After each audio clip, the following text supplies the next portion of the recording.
Bismillahirrahmanirrahim. Terima kasih saudari pengurusi majlis Puan Nur Hayati Abdul Rahman. Bismillahirrahmanirrahim. Alhamdulillah Rabbil Alamin. Wassalatu wassalamu ala ashrafil anbiya wal mursalin wa ala alihi wa sahbihi ajma'in. Hasbunallah wa ni'mal wakil, fa ni'mal maula wa ni'mal nasir. Yang berusaha lagi disayangi Puan Nur Syifa daripada PPD Seberang Perai Tengah, dan seterusnya rakan-rakan guru MLT daripada daerah Barat Daya, sekolah-sekolah daerah Barat Daya. Alhamdulillah pada pagi ini SMK Bylepas dalam rangka usaha memantapkan upaya barisan MLT di daerah Barat Daya ini dalam satu program kolaboratif kita berjaya memujuk Puan Nur Syifa untuk pengetahuan tuan-tuan dan puan-puan. Saya rasa ramai daripada kita ni kenal dulu Puan Nur Syifa ni SIC Plus di PPD Barat Daya, sekarang berpindah ke PPD Seberang Perai Tengah, sangat sibuk, masyhur sehinggalah ke Johor sana, merata satu Malaysia. Jadi kita sangat berterima kasih dalam kesibukan. Tadi baru habis satu program pukul 10.25 terus masuk program kita. Subhanallah. Kami sangat-sangat berterima kasih bagi pihak PPD Barat Daya, bagi pihak SMK Bylepas dan seterusnya sekolah-sekolah di daerah Barat Daya ini. Kami sangat-sangat menghargai susah payah dan usaha Puan Nur Syifa untuk sama-sama mencurahkan ilmu yang ada dalam diri ustazah untuk kami manfaatkan bersama. Okey, tidak lupa juga di sini saya mewakili pengetua SMK Bylepas menyampaikan salam kerana Puan Pengetua saya sedang mengikuti kursus dengan pihak IAB selama 3 hari sehingga esok, daripada pukul 8 pagi sehingga 5 petang. Jadi beliau kirim salam kepada semua kita kerana beliau tidak dapat hadir bersama-sama. Jadi saya tak mau cakap panjang. Saya sangat berterima kasih kepada pemimpin-pemimpin, pentadbir-pentadbir yang ada di dalam majlis kita pada hari ini. Okey, saya difahamkan ada juga pengetua yang turut sertai pada hari ini. Saya sangat berterima kasih atas sokongan dan dukungan semua rakan-rakan guru, dan insya-Allah kita sama-sama mengambil ilmu dan memanfaatkan apa yang akan disampaikan sebentar nanti oleh Puan Nur Syifa daripada PPD Seberang Perai Tengah, SIC Plus Sains Sosial PPD Seberang Perai Tengah. Okey, sekian sahaja daripada saya setakat ini. Wabillahi taufiq wal hidayah. Wassalamualaikum warahmatullahi taala wabarakatuh. Kembali kepada pengerusi majlis. Terima kasih diucapkan kepada Puan Haja Rosna atas ucapan itu tadi. Baiklah, sebelum saya menjemput penceramah untuk memulakan sesi perkongsian, molek kiranya saya berkongsi serba sedikit tentang latar belakang beliau. Nama diberi Nur Syifa binti Saad, bertugas sebagai SISC Plus Sains Sosial Sektor Pembelajaran Pejabat Pendidikan Daerah Seberang Perai Tengah. Berpengalaman sebagai guru Jacob Bahasa Arab, beliau merupakan guru cemerlang Bahasa Arab.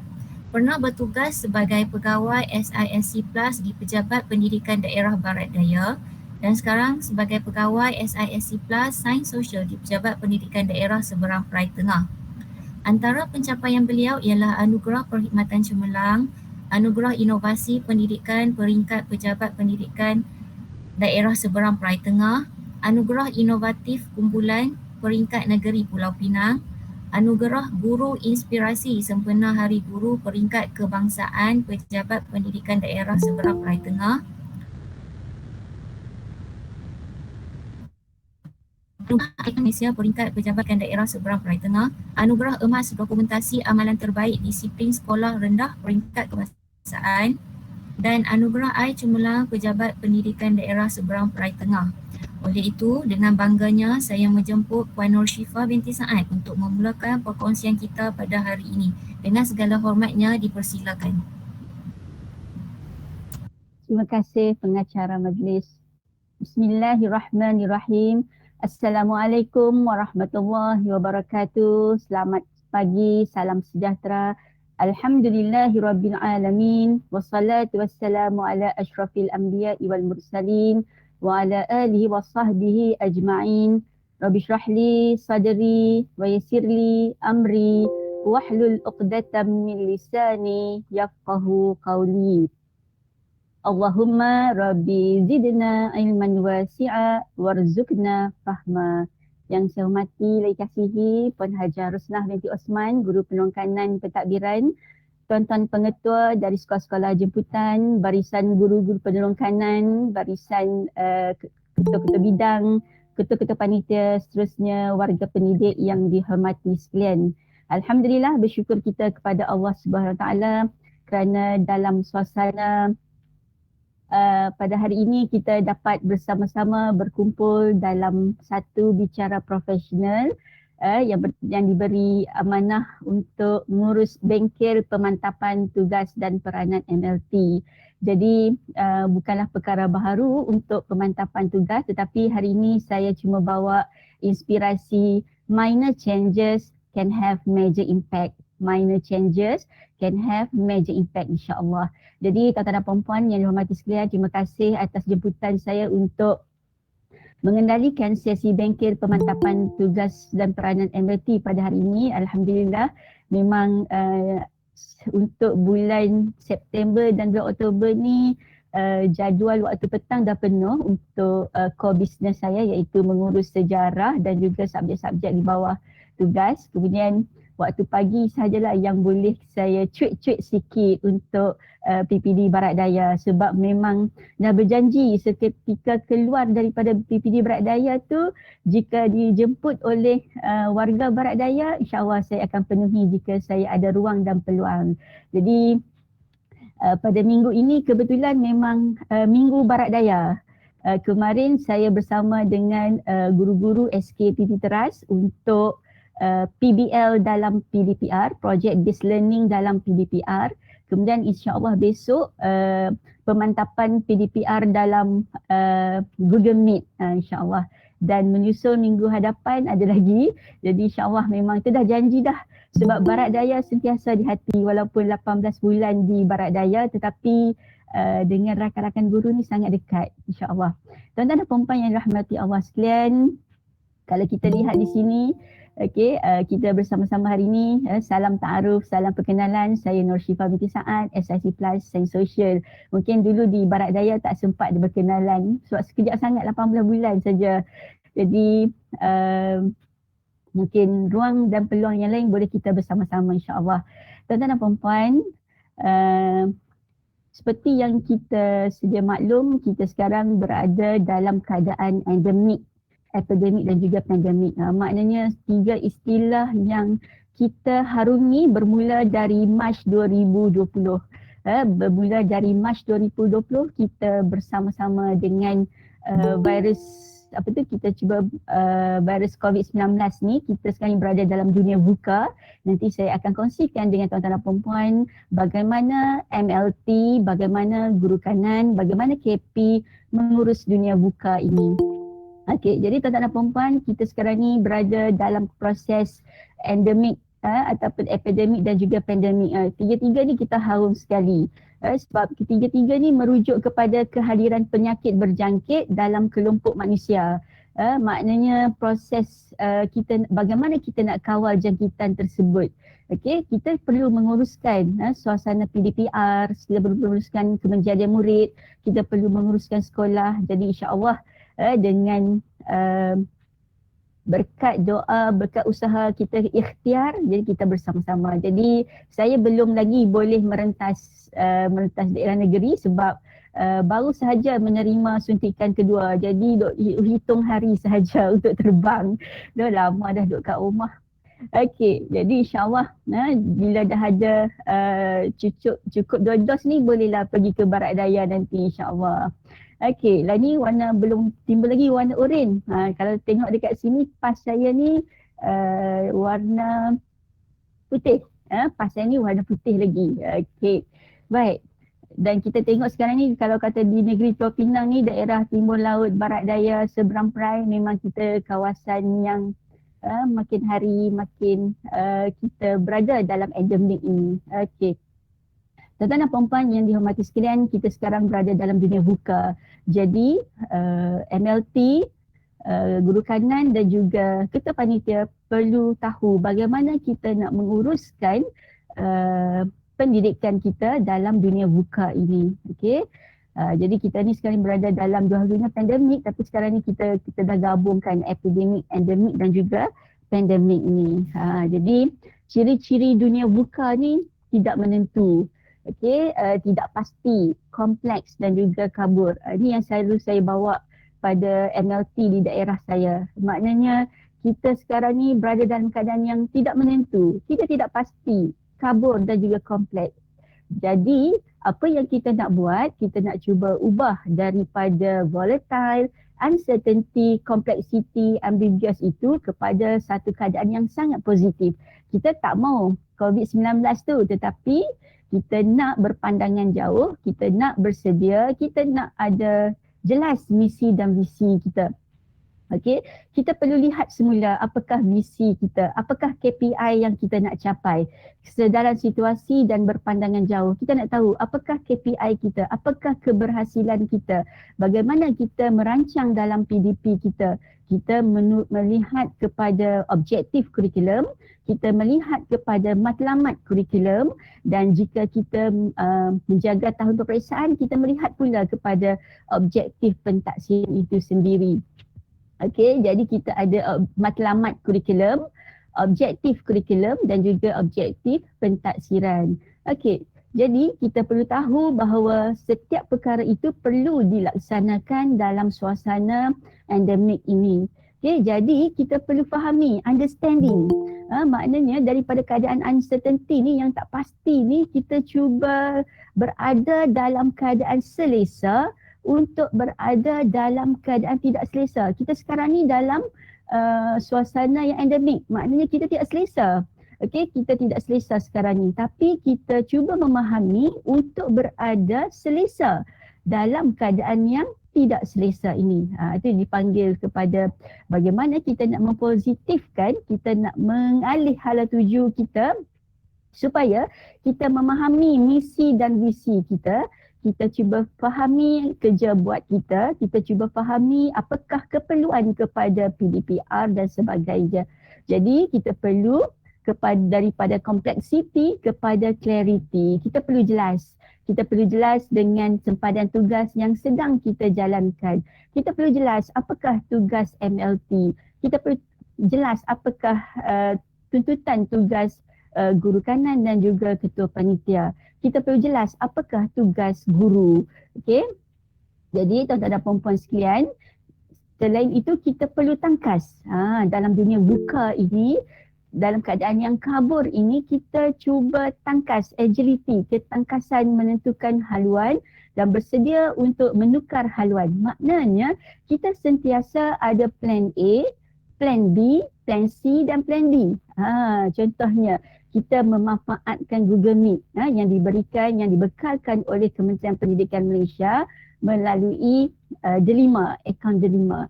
Kalau kita lihat di sini, okey, contohnya murid kita hanya dalam kelas ada 25 orang, ada 5 orang tak dapat hadir sertai kerana ada masalah talian dan juga peranti. Apakah yang perlu kita laksanakan? Maknanya kita guru, terutamanya kita MLT, kita perlu tangkas. Kita perlu tangkas, perlu aktif untuk menangani segala isu yang kita hadapi. Jadi visi, vision, understanding, clarity, agility ini kita tidak boleh bergerak secara silo. Kita tak boleh bergerak secara individu. Tetapi kita perlu bergerak secara berkumpulan. Kita ada bidang, dalam bidang kita ada banyak mata pelajaran. Dalam setiap mata pelajaran tu ada ketua panitia, ada ahli-ahli panitia yang memainkan peranan penting. Jadi kita bersama-sama dalam satu organisasi sekolah, dalam organisasi bidang, dalam organisasi panitia untuk bergerak bersama-sama menghadapi endemik VUCA 19 ini. Okey, tuan-tuan dan puan-puan yang dihormati sekalian, kalau kita lihat di sini baru-baru ni kita sambut Hari Guru pada bulan Mei yang lalu. Jadi sesuailah dengan perjumpaan kita pada hari ini. Berguru demi ilmu, bina generasi baharu. Maknanya dalam dunia buka ini kita kena sentiasa meneroka. Kita kena sentiasa mencari, kita kena sentiasa berkongsi. Lagi banyak kita kongsi, lagi banyak yang kita dapat. InsyaAllah semoga kita semua menjadi golongan yang memberi manfaat kepada yang lain. Pemberi lebih baik daripada penerima, insyaAllah. Baik. Okey, seterusnya tuan-tuan dan puan-puan, saya ucapkan sekalung tahniah kepada seluruh warga pendidik yang mengikuti siri bengkel pemantapan tugas dan peranan MLT ini kerana telah berjaya mengharungi cabaran dunia buka ini bermula dari tahun 2020 Mac sehinggalah kepada September 2021 dan alhamdulillah tuan-tuan dan puan-puan telah berjaya pun menghasil produk SPM, STPM dan sebagainya. Kita dah ada anak sulung COVID-19 peperiksaan dalam semasa proses mengawal pandemik COVID ni. Kita dah lahir anak sulung SPM 2020 yang mana tuan-tuan dan puan-puan telah pun mencipta melakar kejayaan. Jadi diucapkan tahniah dan syabas. Tahniah dan syabas juga kepada tuan-tuan dan puan-puan kerana telah pun kita kata mengharungi PDPR dan juga PDP bersemuka dalam dunia buka ini. Bukan suatu perkara yang mudah, tetapi dengan kekuatan, dengan motivasi yang ada pada diri tuan-tuan dan puan-puan, warga pendidik yang budiman, alhamdulillah kita dapat meneruskan perjuangan kita dalam dunia pendidikan ini ke arah mengoptimumkan kemenjadian murid. Jadi ada pepatah, saya pinjam pepatah dalam Google, when you do things from your soul, you feel a river moving in you a joy. Itulah maknanya kita rasa apa sahaja yang kita nak lakukan tu mesti ada matlamat, dan kita letakkan matlamat kita bagi yang Muslim, matlamat kita sebagai pendidik mardatilah, mencari keredaan Allah. Bila kita faham dan jelas kenapa kita menjadi guru, jadi kita jadikan kerja kita sebagai ibadah, kita jadikan tugas kita sebagai guru ini sebagai ladang akhirat kita. Kita tuai di dunia, insya-Allah kita akan dapat hasilnya nanti. Ganjaran syurga menanti kepada seluruh warga pendidik. Tuan-tuan dan puan-puan yang dirahmati Allah sekalian, dalam keadaan dunia buka ini, kita cuba nak membimbing rakan-rakan MLT bagaimana menjadi GKMP yang berkesan dan bermakna, dan apakah peranan GKMP. Inilah objektif yang akan kita bawa pada hari ini, dua persoalan. Dua persoalan yang insya-Allah dalam tempoh 1 jam ini kita akan dapat menjawab dua persoalan ini. Dan saya bawa tuan-tuan dan puan-puan di bawah inspirasi minor changes, major impact. Minor changes, major impact. Jadi saya tak ada pengalaman, saya tak cukup pengalaman di sekolah sebenarnya. Saya cuma ada 13 tahun sahaja di sekolah. 13 tahun di sekolah, maknanya saya buat pecutan dan alhamdulillah dalam tempoh 11 tahun saya mendapat GG 48. Saya kata dekat ibu saya memang tak berminat sebab sebelum ni saya di UM saya adalah saya ambil syariah dan pengurusan, ijazah sarjana muda syariah dan pengurusan. Jadi setelah tamat saya bertugas sebagai eksekutif di syarikat Takaful Malaysia Senjam Berhad Insurans. Jadi selepas ambil borang KPLI tu saya ambil setiap tahun. Tapi saya simpan sehinggalah setelah 4 tahun berkat doa ibu dan ayah, sebagai anak yang taat kepada ibu dan ayah, saya pun jadi guru Jacob. Tetapi bukan sebarang ustazah. Saya cakap kat mak, kalau nak saya jadi guru Jacob, jadi guru bahasa Arab, doakan saya untuk menjadi guru cemerlang. Jadi alhamdulillah berkat doa ibu, ayah dan keluarga dalam tempoh 11 tahun, saya cuma 5 tahun di DG 41, selepas tu 44 dan 48. Jadi alhamdulillah saya all out sepenuhnya.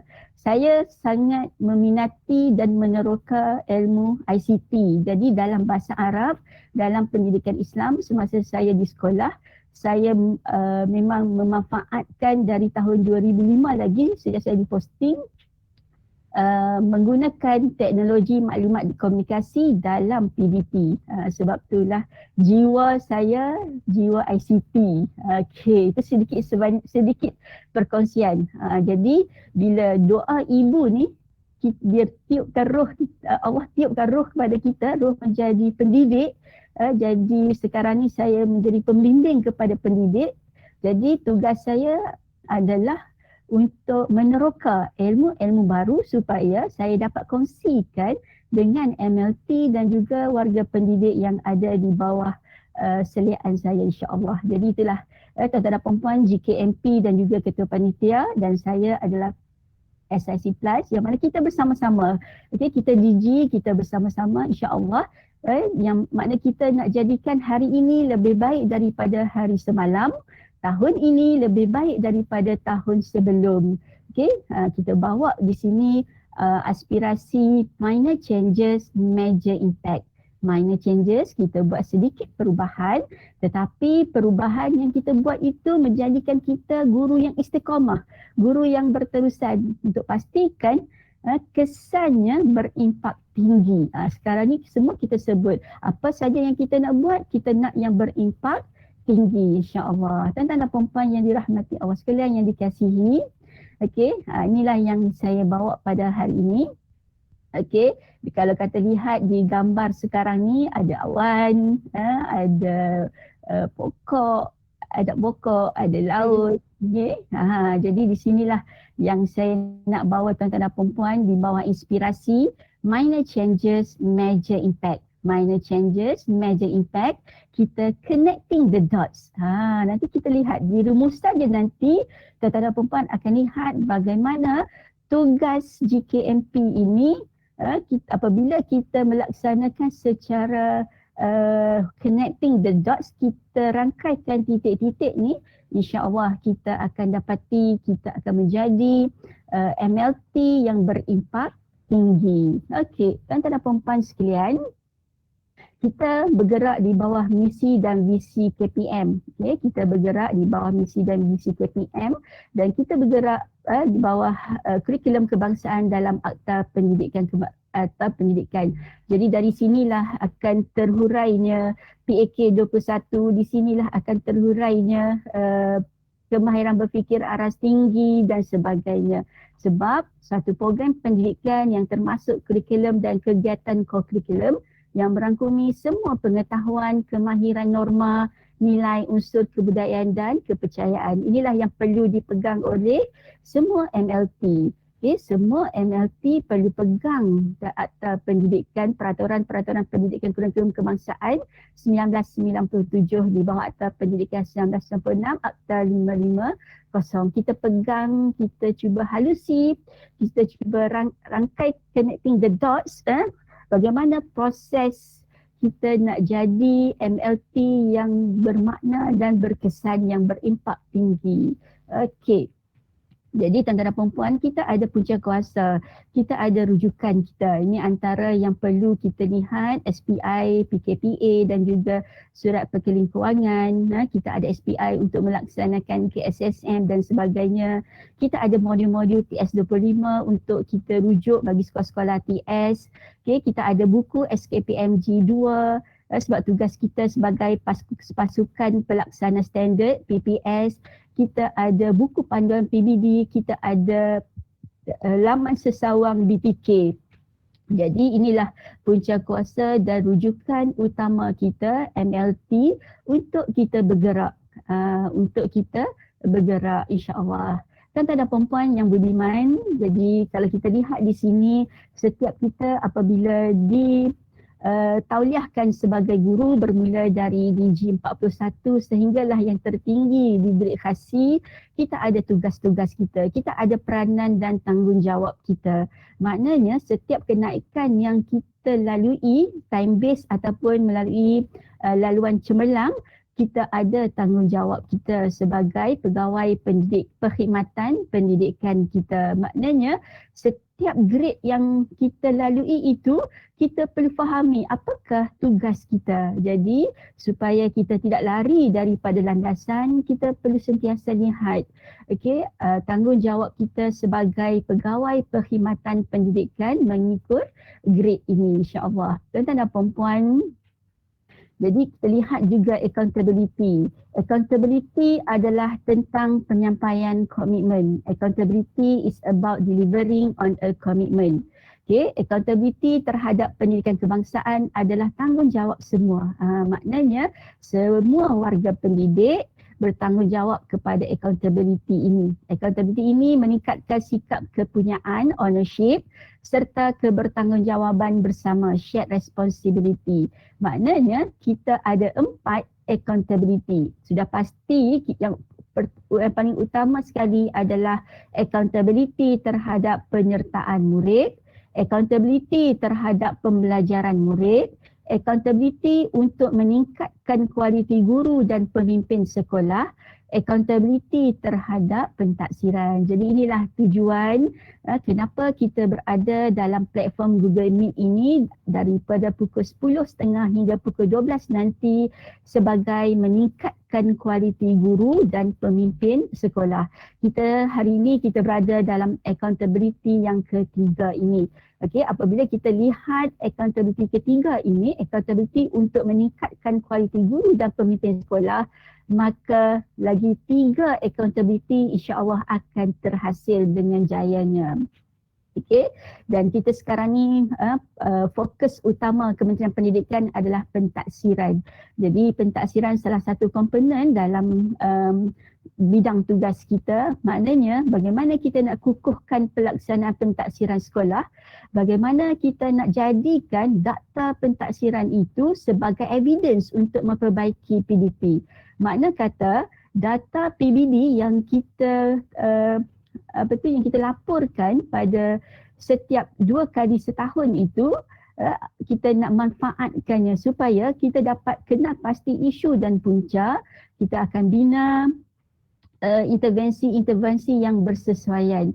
Bila kita sebut tentang intervensi, umpama kita memberi ubat yang betul kepada penyakit yang betul. Jadi kita perlu cari dulu, kita gunakan data. Kita bukan simpan data dalam buku RPH kita tak simpan data dalam fail, tetapi data-data tersebut, data pentaksiran tersebut kita akan gunakan, kita akan manfaatkan untuk memperbaiki PDP kita. Dan kita nak pastikan murid mencapai tahap penguasaan minimum dan ke atas, insya-Allah. Jadi program strategik yang meningkatkan dan menyokong accountability kita adalah kepada pengukuhan guru dalam bidang pentaksiran. Jadi kita ada buat CPD, kita ada buat bengkel, kita ada buat PLC. Jadi inilah yang membantu kita untuk meningkatkan pemahaman kita untuk menghayati accountability kita sebagai MLT. Tuan-tuan dan puan-puan yang budiman, ini sedikit perkongsian berkaitan dengan deskripsi tugas guru kanan mata pelajaran.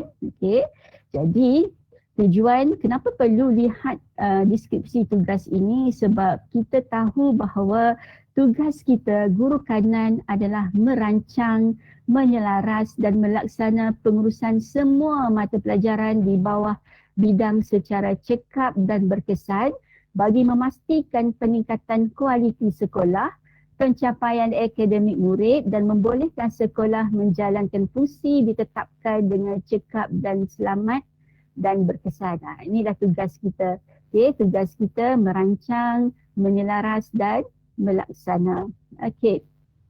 Tuan-tuan dan puan-puan sekalian, accountability kita melaksanakan proses pengajaran dan pembelajaran mengikut jadual waktu yang telah ditetapkan. Jadi bila kita sebut tentang jadual waktu, sudah pasti kita merujuk surat perkara ikhtisas yang berkaitan dengan pelaksanaan KSSM. SPI bilangan 8 tahun 2019. Jadi kita lihat apakah proses pengajaran dan pembelajaran itu mengikut jadual waktu yang telah ditetapkan. Kita rujuk SPI berkaitan. Okey, seterusnya membantu menyelaras pelaksanaan kurikulum semua mata pelajaran di bawah bidang supaya menepati dasar kurikulum kebangsaan. Jadi, tuan-tuan dan puan-puan, kita ada dokumen standard kurikulum dan pentaksiran ataupun disebut sebagai DSKP. Jadi, dalam dunia buka ini, DPK telah pun menghasilkan dokumen penjajaran. Okey, bila kita lihat di sini, apakah keperluan kepada dokumen penjajaran kurikulum tersebut? Jadi tugas kita guru kanan mata pelajaran membantu menyelaras pelaksanaan kurikulum. Maknanya kita ada di SKP dan kita ada DPK. Kita ada dokumen standard kurikulum, kita ada dokumen penjajaran kurikulum. Kita guna bersama-sama supaya kita dapat kenal pasti apakah yang perlu diutamakan, apakah yang perlu diutamakan. Dalam penjajaran kurikulum tu kita ada 3 komponen. Jadi kandungan asas, pelengkap dan tambahan. Jadi bagaimana kita nak mengurus supaya semua murid tidak tercicir dari menggunakan mengetahui segala standard yang ada dalam kandungan asas itu, dan kita merancang juga bagaimana kandungan tambahan dan kandungan pelengkap itu dapat dilaksanakan. Okey. Itu tugas kita sebagai menyelaras dan membimbing rakan-rakan panitia kita. Membantu menyelaras pencerapan. Sudah pasti bila kita sebut pencerapan, maka SKPMG 2 Standard 4 berpisah tiada. Okay, kita lihat nanti, saya akan kongsikan sedikit jika ada kesempatan berkaitan dengan pencerapan SKPMG Standard 4 itu. Okey, seterusnya membantu menyelaras pengurusan pentaksiran supaya semua murid dapat ditaksir mengikut jadual secara cekap dan berkesan.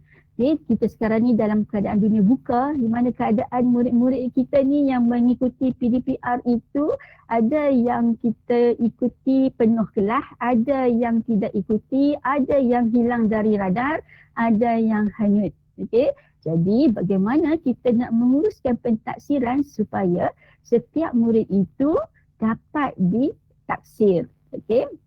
Jadi kita buat penyerasan, kita ada penjaminan kualiti, kita ada proses-proses bimbingan dari rakan-rakan SSC Plus, rakan-rakan pegawai-pegawai dari PPD dan JPN. Jadi kita bersama-sama membantu pihak sekolah, okay, untuk bersama-sama menyelaras pengurusan pentaksiran ini. Okay, dan sekarang pun sedang online, PPD Barat Daya sedang hari ini ada 1 slot dalam YouTube. Nanti selepas ni tuan-tuan dan puan-puan boleh lihat YouTube yang dikendalikan oleh Madam Genevieve. Okey. Seterusnya, melaksanakan pembangunan profesionalisme berterusan CPD bagi meningkatkan kemahiran guru-guru di bawah bidang.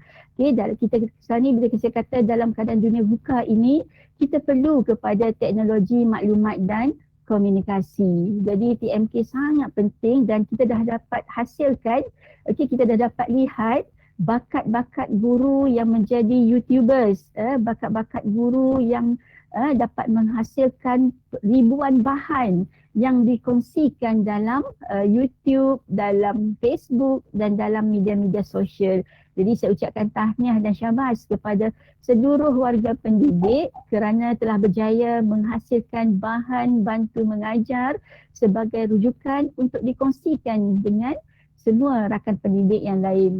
Jadi kalau dulu kita lihat di sini TMK ataupun ICT ni kita rasa agak macam kita takut nak guna. Tetapi sekarang ni kita dah tak takut dah.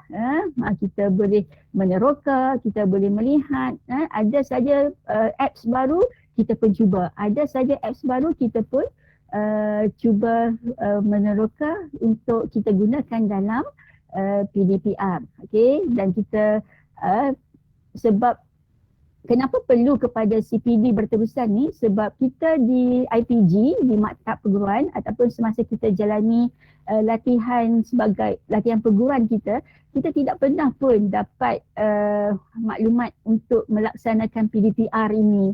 PDPR ini muncul pada tahun 2020. Jadi dari situlah guru-guru melaksanakan PLC, guru-guru melaksanakan bengkel-bengkel, para pemimpin sekolah, pengetua penekanan mencari alternatif untuk memberi input kepada seluruh warga pendidik di sekolah masing-masing bagaimana nak meningkatkan kemahiran guru dalam mengurus PDPR ini.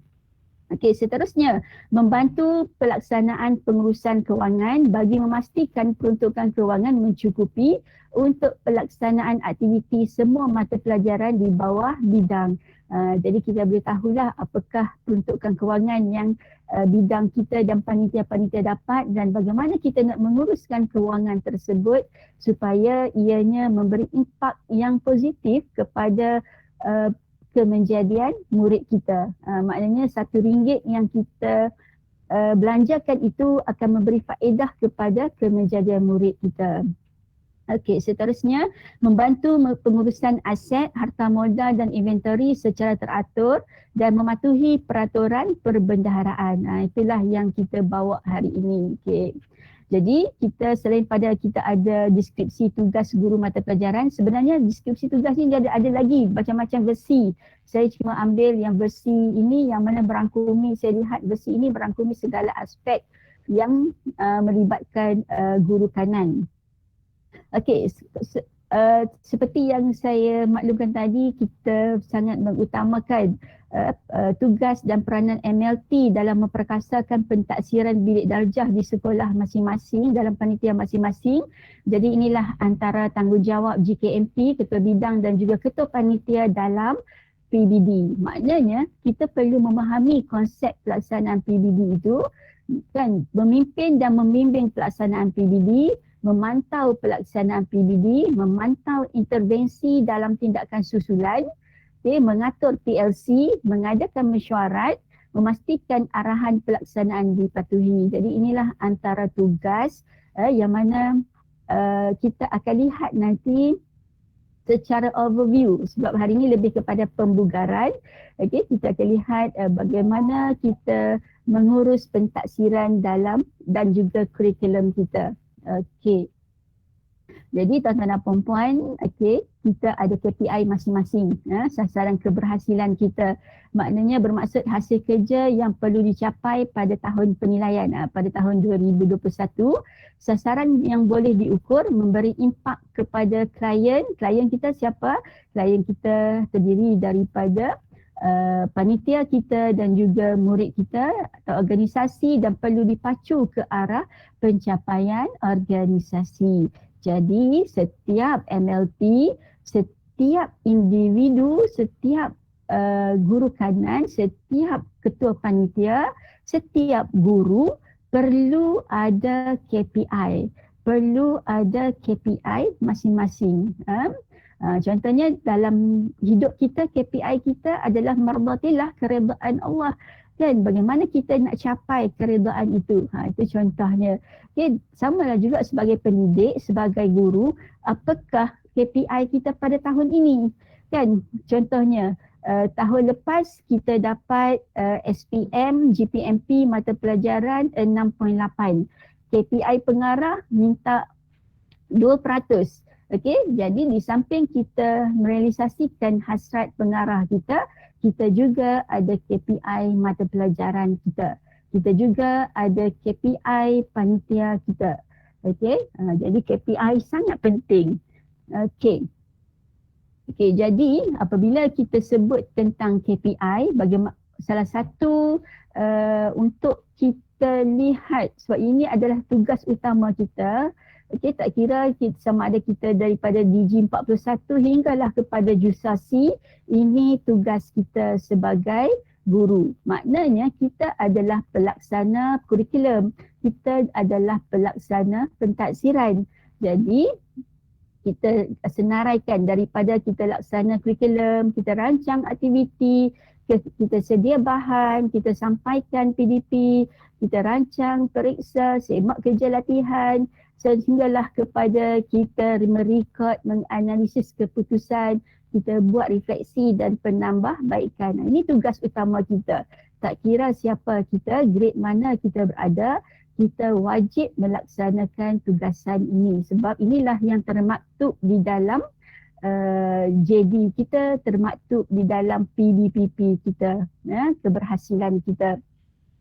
Begitu juga kita sebagai pengurus kelas dan juga pengurus kemejadian murid. Maknanya kita nak suasana pembelajaran yang kondusif dalam PDPR juga walaupun kita tidak bersemuka, kan? Maknanya kita sentiasa merekod dan memantau kehadiran murid. Jadi di sini inilah memainkan peranan kita nak menyedarkan guru-guru di bawah bidang kita supaya setiap perkara itu direkodkan, direkodkan supaya proses mengenal pasti isu dan punca itu dapat kita kenal pasti. Okey. Dan seterusnya memastikan kemejadian murid melalui bimbingan serta galakan untuk melahirkan murid yang cemerlang seimbang dari segi jasmani, emosi, rohani, intelek dan sosial. Itulah yang cuba kita lihat dan kita ada PDPP, kita ada dimensi 1 yang membawa kepada 30% profesionalisme kita. Sebab itulah tadi di awal tadi saya bawa kepada atap pendidikan dan juga accountability, misi dan visi supaya dimensi 1 profesionalisme ini kita dapat penuhi, bukan sahaja untuk kita penuhi skor 30% ini, tetapi kita mengetahui bahawa apa sahaja yang kita buat itu ada rubrik penskorannya, ada kita kata ada dia punya perkara yang perlu kita laksanakan secara terancang dan juga sistematik. Okey. Okey, jadi di sini dimensi kedua kita ada 10% penglibatan kita, jalinan dan jaringan, sumbangan profesional atau sosial.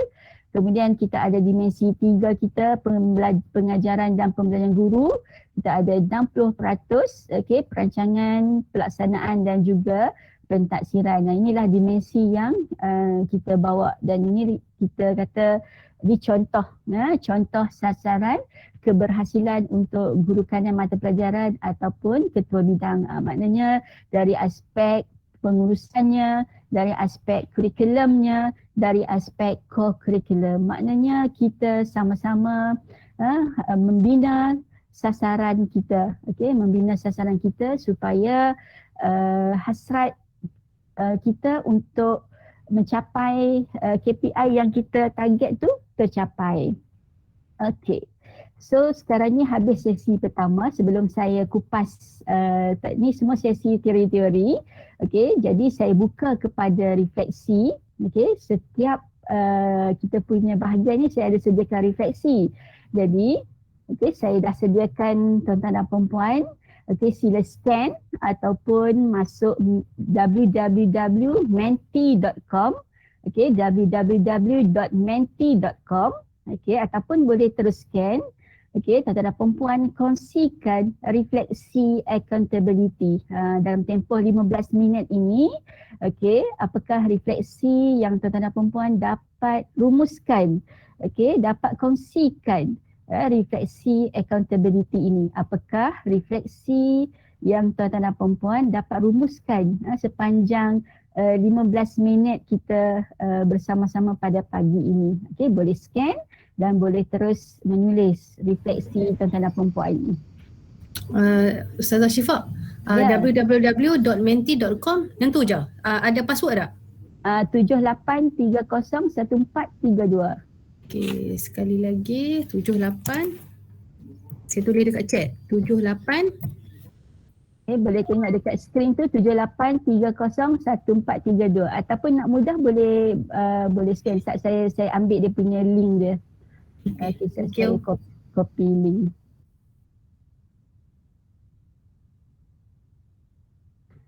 Okey. Saya akan copy link dan akan masukkan dekat dalam tu.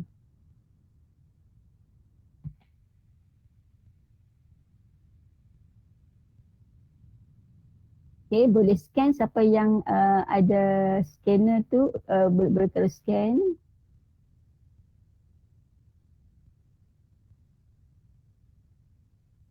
Saya juga boleh terus login, saya dah save dekat dalam ruangan chat.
Ustazah on mic, Ustazah tak dengar.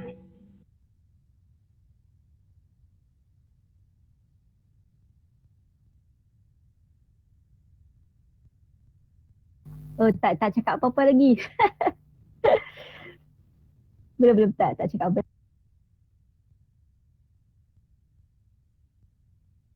Okey, saya kongsikan dapatan perkongsian dari rakan-rakan MLT pada hari ini menerusi www.menti.com. Okey. Okey, baik, kita dah ada 10 responden di sini.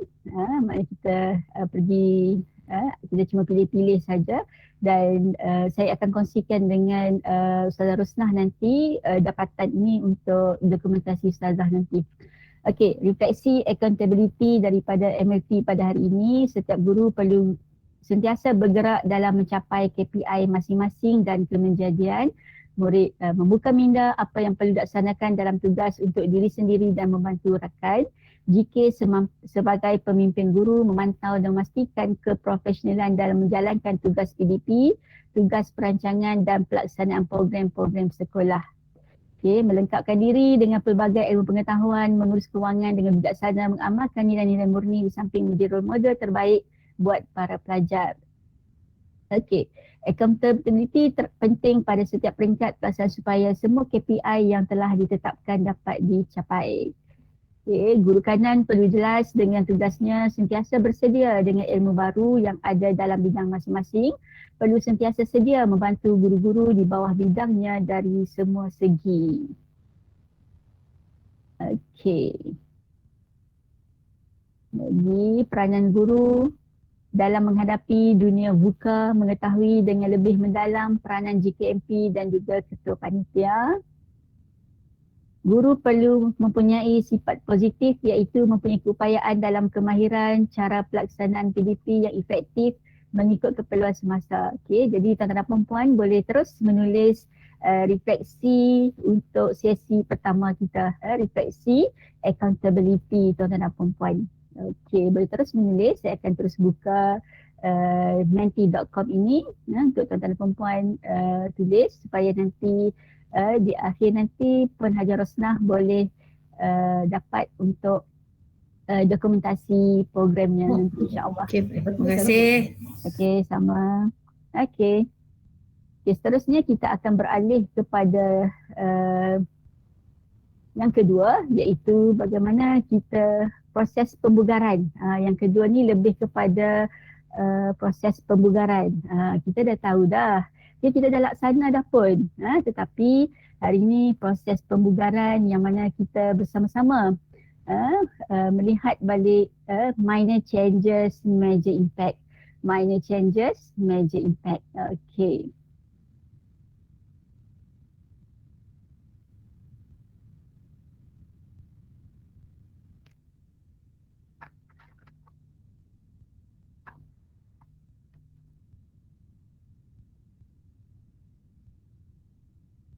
Okey, tuan-tuan dan perempuan yang saya hormati dan kasihi sekalian, kalau kata kita lihat di sini generasi Z, kita nak tengok klien kita siapa? Klien utama kita adalah pelajar kita. Okey, jadi apa yang perlu kita lihat di sini, okey, kita sekarang ni mendepani generasi Z. Okey, generasi Z mendepani cabaran dunia buka bersama-sama kita warga pendidik. Okey. Jadi kita perlu tahu dulu siapakah generasi Z ini, apakah sifat-sifatnya, ciri-cirinya supaya kita dapat bersama-sama dengan murid-murid kita di dalam PDPR, dapat mengurus bersama-sama. Terutamanya dalam dunia buka ini kita perlu tahu. Jadi kita perlu tahu bagaimana minat, bagaimana kecenderungan, bagaimana profil murid kita. Sebab itulah kalau kita lihat dalam SKPMG ada frasa yang menyatakan situ kepelbagaian ke aras murid. Di situ ada proses pembelajaran terbeza. Jadi kita nak kena pasti murid kita itu. Okey. Jadi bila kita kenal pasti murid kita, kita tahu bahawa kita dah ada satu dokumen yang mana dalam dokumen tersebut sudah ada sebenarnya ciri-ciri untuk kita guru bersedia menghadapi cabaran generasi Z ni. Maknanya dalam SKP contohnya, sebab saya mengurus sejarah jadi saya bawa contoh sejarah. Dalam sejarah, dalam DSKP sejarah tingkatan 4 dan 5 ini, dia ada satu part di situ yang kita akan satu part dari segi strategi. Okey, di situ ada dinyatakan pembelajaran teknologi maklumat dan komunikasi.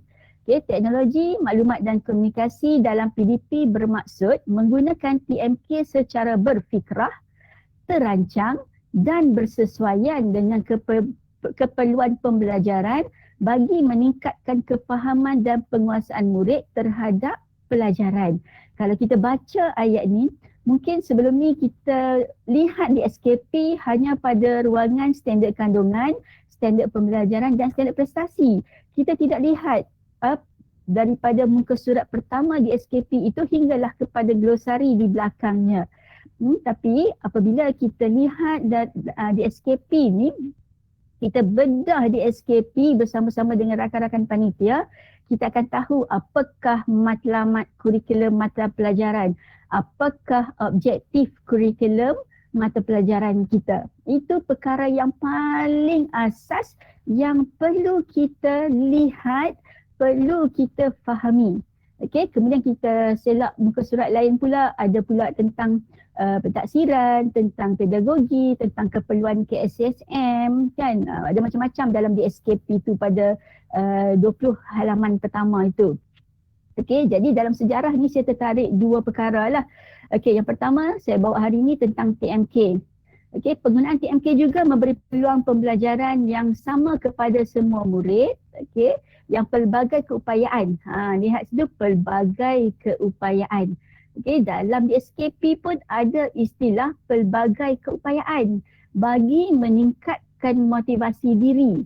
Jadinya tuan-tuan dan puan-puan, TMK itu alat-alat digital tools itu sebenarnya boleh meningkatkan motivasi murid-murid kita.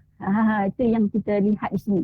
Okey, yang kedua yang saya tertarik dalam DSKP sejarah ni, ada satu strategi, iaitu teknik belajar sambil bermain. Dalam sejarah ni dia ada, di sini mungkin ada guru-guru sejarah yang mengajar tingkatan 4 dan 5. Jadi kita pegang dua perkara ni saja, TMK dan juga teknik belajar sambil bermain. Belajar sambil bermain ialah satu pendekatan yang terancang dan berstruktur bagi memberi peluang kepada murid belajar dalam suasana yang bebas dan selamat, menggembirakan dan bermakna. Teknik ini memerlukan perancangan rapi supaya pembelajaran mempunyai unsur seperti bermain secara terancang, bermain secara berstruktur, bermain secara fleksibel dan memenuhi keperluan kognitif psikomotor efektif murid kita. Dia ada banyak lagi, dia ada inquiry, dia ada yang lain. Tapi hari ini saya cuma bawa, sebab hari ini kita just overview saja. Kita nak tekankan bahawa MLT kita GK perlu kita galakkan guru-guru kita di bawah panitia, ketua panitia, guru-guru bawah panitia bedah DSKP. Dalam DSKP itu ada 1001 ubat yang boleh mengubati dalam proses PDP kita. Antaranya yang saya bawa ni dua ni, TMK dan juga bermain. Okey, jadi kita sekarang ni dalam dunia buka ini sudah pasti digital tools banyak kita nak guna. Okey, kita ada quizzes, Kahoot dan sebagainya, Google Form. Jadi inilah yang kita bawa. Okey, kepentingan TMK dan juga game ni supaya kita highlightkan kepada guru-guru kita, guna kaedah ni untuk menarik minat murid. Okey, untuk menarik penglibatan murid kita. Jadi kita bukan sahaja kita pakar dalam ICT, tetapi kita nak pastikan tools yang kita guna tu murid juga boleh gunakan. Bukan sahaja kita nak memanfaatkan, kita nak jadikan kemahiran kita menguasai TMK itu dapat dimanfaatkan oleh murid kita.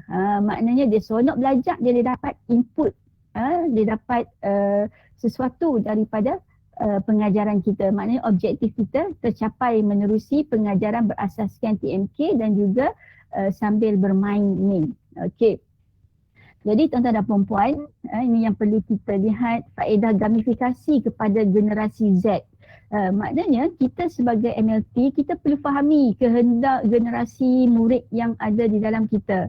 Okey, salah satunya adalah gamifikasi. Okey, dalam pada gamifikasi ni kita boleh jadikan proses bermain itu untuk belajar. Okey. Dan juga kita lihat di sini kelebihan, kalau kata menurut Goodwin 2010, generasi Z ni yang lahir tahun 1990 dan 2010 ni adalah berasaskan kepada digital native, iaitu sentiasa terangsang untuk mencuba sesuatu yang baru, suka belajar secara kreatif, interaktif, menyeronokkan serta berfikir di luar kotak, selari dengan perkembangan teknologi. Jadi kita perlu cari bagaimana kita nak manfaatkan ICT itu, digital tools itu untuk menjadikannya ia menarik dan menyeronokkan. Mungkin hari ini kita buat guna quizzes, esok kita buat guna Kahoot, lepas tu kita guna Bluecat, kita guna Props, kita guna Socrative, kita guna Woodwall, kita guna macam-macam lagi lah apps yang ada, yang kalau kita search je dekat YouTube, banyak. Dan di sini saya sempat jumpa kita ada sifu kita dalam ni juga, Cikgu Saiful SMK Teluk Bahang. Jadi boleh cari Cikgu Saiful, dan kita ada juga dari SMK Raja Tun Uda, Cikgu Mutasim. Jadi Barat Daya beruntung sebab kita ada ramai otai ICT, otai digital tools. Boleh cari mereka untuk berkongsi. Boleh lihat dalam YouTube channel-channel yang cikgu-cikgu kongsikan. Kita boleh lihat bagaimana kita nak mengurus, kita nak mengelola dan juga kita nak memanfaatkan digital tools itu supaya kita dapat laksanakan secara kreatif, interaktif dan menyeronokkan. Okey.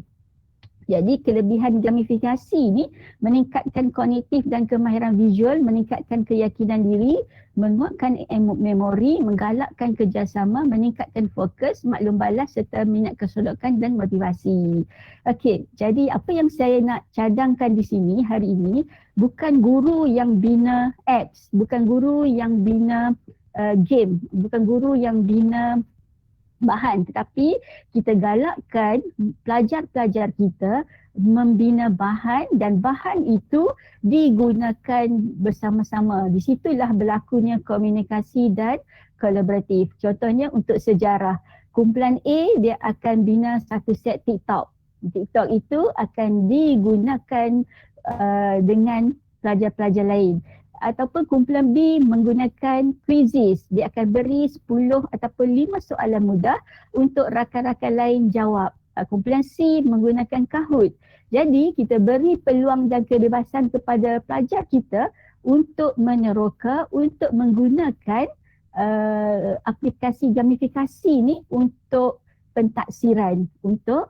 Kadang-kadang kita nak buat nota bagi mudah faham, kita buat dalam bentuk TikTok. Sekarang ni yang dekat dengan generasi Z ni adalah TikTok. Okey, jadi kita manfaatkan. Kita lihat dalam sudut yang positif. Jadi kita bersyukur kita ada delima, jadi seluruh warga MLT manfaatkan delima yang diberikan.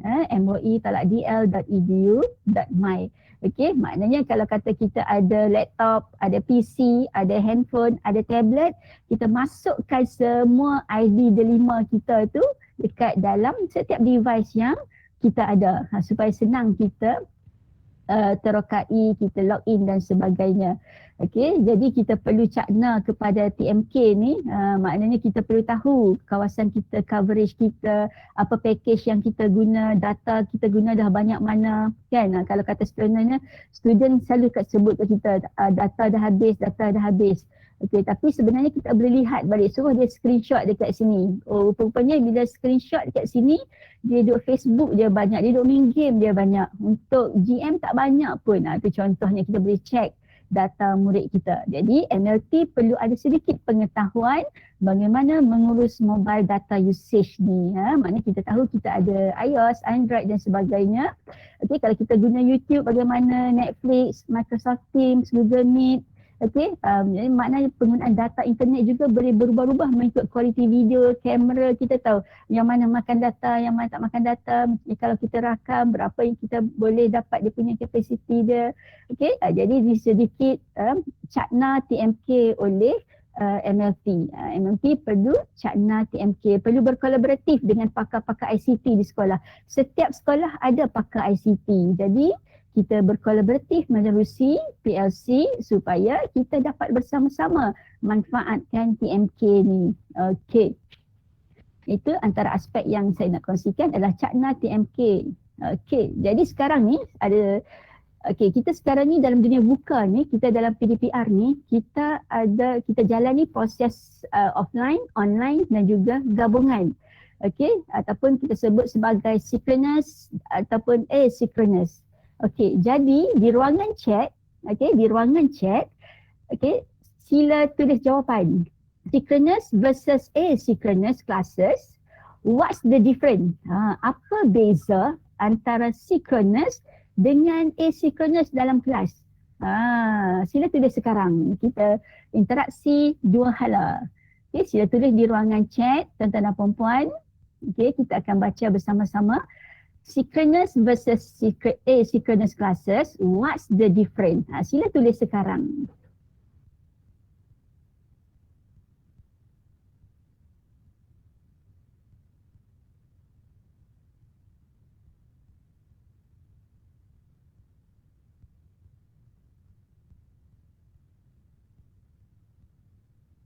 Okay, tuan-tuan dan puan-puan boleh tulis di ruangan chat.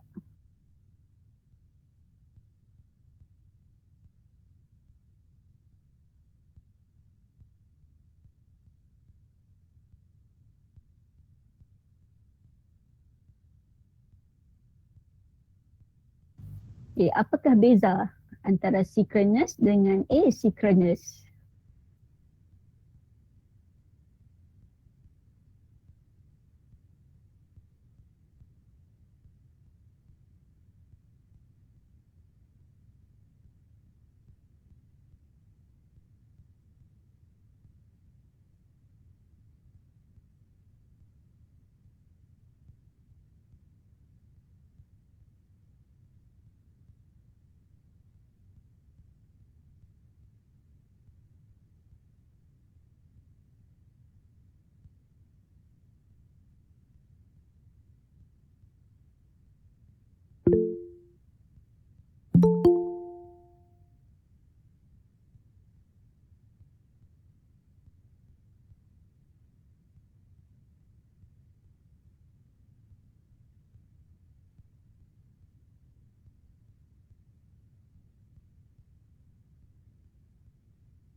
Okey, terima kasih dah ada yang jawab ni. Jadi ini antara interaksi yang kita manfaatkan dalam Google Meet. Okey, apabila kita menggunakan Google Meet, kita boleh laksanakan komunikasi dan kolaboratif, pemikiran kreatif dan kritis dalam ruangan chat ini. Okey, jadi di sini Cikgu Poni kata synchronous class run in a real time. Cikgu Wan Sarina, synchronous berlaku pada masa yang sama. Cikgu Saiful Azwar, pakar kita, synchronous buat dalam satu masa sahaja, perlu tunggu tugasan siap baru boleh buat tugasan lain. Okay, Cikgu Ahmad Saifuddin, synchronous real time, asynchronous prepared material can be accessed at all time. Cikgu Emma Rozaini, synchronous berlaku pada masa yang sama, asynchronous berlaku pada jangka masa yang fleksibel. Cikgu Nurita, Cikgu Janice Tin, Cikgu Nur Hayati, Nur Habibah, okay, boleh terus menulis. Okay, Cikgu Farah, synchronous ialah pembelajaran yang telah ditetapkan. Cikgu Nur Habibah, synchronous learning is interactive two-way online or distant education that happen in real time. Kita macam dalam kelas, kan, dalam kelas kita pun kata, okay, so student kita tulis jawapan, tulis jawapan. Jadi kita harap hari ni dalam grup ni kita ada 112 tolak saya seorang, so kita ada mesti di sini kena ada 100 jawapan. Kena ada 100 jawapan sebab kita nak jadi pembelajar aktif. Apabila kita menyuruh murid kita menulis jawapan ataupun memberi respon, kalau kata mereka tak tulis, kita pun rasa macam pasal apa mereka tak tulis ni, mereka ada ke tak ada ni. Jadi bila kita tutup kamera semua cakap, okay, terima kasih cikgu, terima kasih cikgu. Tapi dalam Google Meet senyap sunyi. Jadi kita nak manfaatkan Google Meet ini, okay, kita sebagai MLT, kita perlu galakkan panitia kita memaksimalkan penggunaan Google Meet ini untuk merealisasikan hasrat PAK 21, berlakunya hubungan komunikasi dan kolaboratif antara guru dengan murid, antara murid dengan murid, antara murid dengan bahan. Di sini berlaku interaksi bukan lisan. Dalam Google Meet boleh berlaku dua interaksi. Pertama interaksi lisan, yang kedua interaksi bukan lisan. Jadi kita boleh, sebelum kita mendorong murid kita, kita dorong diri kita dulu untuk aktif dalam setiap bengkel yang kita lalui. Kita tak mau jadi sebagai silent reader. Okay? Kita tak mau jadi silent reader. Kita nak jadi pembelajar aktif sebab kita berguru demi ilmu, bina generasi baharu. Tuan-tuan dan puan-puan yang dikasihi sekalian, okay, synchronous versus asynchronous, terima kasih atas jawapan yang diberikan. Okay. Baik, seterusnya kita lihat synchronous versus asynchronous classes. Okay, dia ada banyak pendapat. Okay, ini secara rumusannya, apa beza antara synchronous dan asynchronous. Okay, dan kalau kata kita guna viewboard, Okey, di manakah berlakunya synchronous dan bilakah berlakunya asynchronous. Jadi berlihat di paparan ini. Okey. Baik. Tuan-tuan dan puan-puan sekalian, okey, tuan-tuan dan puan-puan boleh melihat dalam Google, okey, type kat situ the pedagogy will English versi 5.0 for both Apple iOS and Android. Jadi dekat sini dia gunakan SAMR model ni, maknanya kita boleh lihat di part remember, understanding, apply, analysis, evaluate, create ni apakah apps yang bersesuaian untuk kita guna. Jadi tuan-tuan perempuan boleh rujuk the pedagogy wheel English versus 5.0 for both. Okay. Okay, itu kita punya ni contohlah yang saya bawa untuk tuan-tuan perempuan boleh rujuk nanti supaya kita boleh guna. Remember ni aktiviti remember dan understanding ni apa yang sesuai. Kita nanti ada bagi cadangan-cadangan dekat sini walaupun untuk English tetapi sesuai juga untuk semua mata pelajaran yang kita boleh ambil berdasarkan taksonomi Bloom ni. Untuk kemahiran berfikir daripada aktiviti aras rendah sehinggalah kepada aktiviti aras tinggi. Jadi inilah tugas kita, peranan kita sebagai MLT, kita cakna kepada ICT. Okey. Jadi tuan-tuan dan puan-puan, okey, satu lagi tugasan yang saya nak minta bantuan tuan-tuan dan puan-puan, kerjasama dengan tuan-tuan dan puan-puan, sila tulis di chat. Sila tulis di chat apakah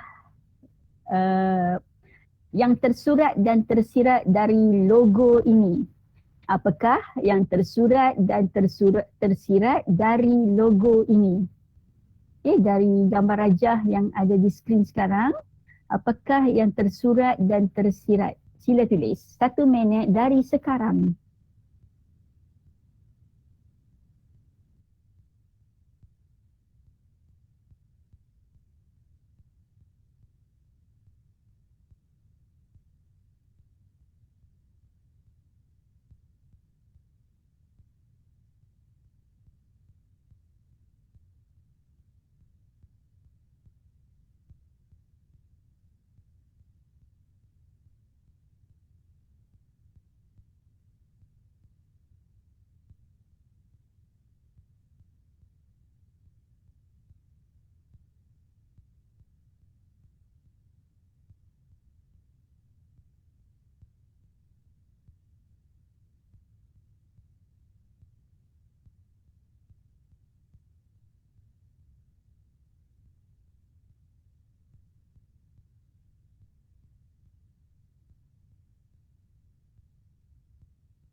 Okey, kita boleh lihat di sini.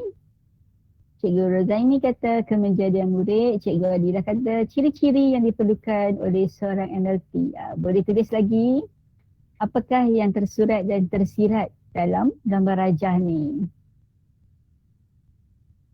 Okey, gambar rajah ni kita akan jumpa dalam buku PAK 21 dalam slide-slide PAK 21. Ya.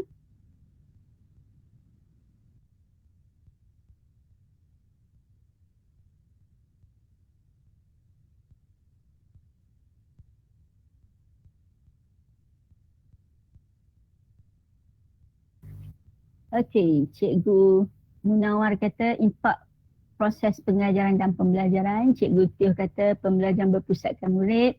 Cikgu Hafidah pembelajaran terbeza. Cikgu Puni kata kurikulum dan kemenjadian murid. Cikgu Wan Salina peranan MLT yang membawa kepada produk akhir iaitu kemenjadian murid. Boleh terus menulis. Okey, sebab setiap MLT perlu pegang kepada logo ni, gambar ni. Supaya kita punya guru-guru di bawah kita, di bawah bidang kita, akan bersama-sama kita merealisasikan hala tuju sekolah. Bersama-sama merealisasikan hala tuju sekolah kita. Okey, jadi saya tinggalkan gambar ni sebab saya akan rumuskan pada akhir nanti. Cikgu boleh terus menulis okey, di ruang komen. Contoh Cikgu Ainul Huda kata proses yang diperlukan untuk melahirkan murid yang sejajar dengan kehendak falsafah pendidikan. Okey. Okey, jadi terima kasih cikgu-cikgu yang menulis komen, tahniah dan syabas, terbaik. Okey, kita teruskan. Okey, sama-sama itu boleh terus tulis ya. Okey, kita guru, kita membawa kurikulum, kita membawa pentaksiran, kita membawa pedagogi. Okey, jadi slide sebelum ni cakna TMK, cakna kepada proses bagaimana kita nak jadikan pedagogi dan juga pentaksiran itu berlaku secara berkesan sesuai dengan klien kita, iaitu murid kita yang lahir daripada generasi Z ini. Okay, so kita ada SKPMG Standard 4 yang mana dalam SKPMG ini kita lihat bukanlah sebagai kita nak lihat SKPMG ini dalam bentuk yang holistik, dalam bentuk keseluruhan bagaimana kita guru kita dapat jadikan kualiti kita tahun ini lebih baik daripada tahun sebelum. Jadi setiap MLT perlu tahu apakah skor yang dicapai pada tahun lepas dan apakah sasaran untuk tahun ini. Jadi menurut Jemaah Nazir dia kata kalau untuk SKPMG ada peningkatan skor, tetapi kalau untuk standard 1, 2 dan 3 kemungkinan tahun ni akan menurun sebab dari proses proses kenkangan-kenkangan yang kita lalui. Tapi untuk PDPR seperti biasa, maknanya skornya konsisten macam biasa. Jadi daripada guru sebagai perancang, guru sebagai pengawal, guru sebagai pembimbing, guru sebagai pendorong, guru sebagai penilai, murid sebagai pembelajar aktif. Kita lihat skor kita dan kita tahu bagaimana semasa sesi pencerapan itu berlaku, bagaimana kita nak cerap guru-guru kita. Rubrik-rubrik yang ada, ayat-ayat yang ada dekat dalam tu kita tahu apakah yang dimaksudkan dengan tekal, apakah yang dimaksudkan dengan pembelajaran terbeza dan sebagainya. Jadi tuan-tuan dan puan-puan, sebelum kita akhiri, di sini saya kongsikan hubung kait antara SKPMG 2 standard 4 dan 4.4 dan juga 4.6. Inilah yang kita sebut sebagai vaksin. Kita dah terima vaksin, tetapi sebenarnya vaksin dalam PDP kita ni berada dalam 4.41 dan juga 4.6.1. Jika kita fahami betul-betul, kita laksanakan betul-betul, insya-Allah proses PDPR kita itu berlaku secara berkesan dan bermakna. Maknanya kita MLT, bagaimana kita nak mendorong guru-guru supaya memenuhi segala aspek yang ada terkandung dalam 4.4 ini. Kita bimbing guru kita, satu persatu. Bila kita kata komunikasi kolaboratif, bila guru merangsang murid, pasti murid akan beri respons. Maknanya kita kena cari pendekatan. Macam mana kita nak rangsang murid? Macam mana kita nak jentik emosi murid? Macam mana kita nak jentik minda murid kita? Nak jentik hati murid kita untuk berkomunikasi dan juga berkolaboratif dengan kita. Sebab itulah tadi saya bawa cakna TMK dan juga cakna gamifikasi. Saya bawa dua saja, tak boleh bawa banyak-banyak. Kita bawa dua aja, cakna TMK dan juga cakna gamifikasi, supaya dua perkara ini tuan-tuan dan puan-puan menerusi Google Meet sendiri, tuan-tuan dan puan-puan boleh rangsang murid berkomunikasi. Tak perlu pakai apps lain, hanya Google Meet. Kita rangsang murid kita berkomunikasi, berkolaboratif. Sebab ianya boleh berlaku interaksi secara lisan dan bukan lisan. Kalau murid kita tutup kamera, apakah langkah yang kita nak lakukan supaya murid kita ni buka kamera?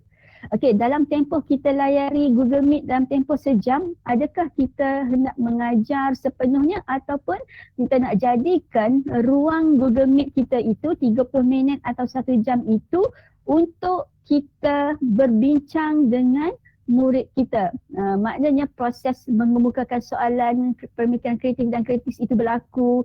Jadi murid kita berespons kepada kita galakkan murid kita aju soalan dan sebagainya.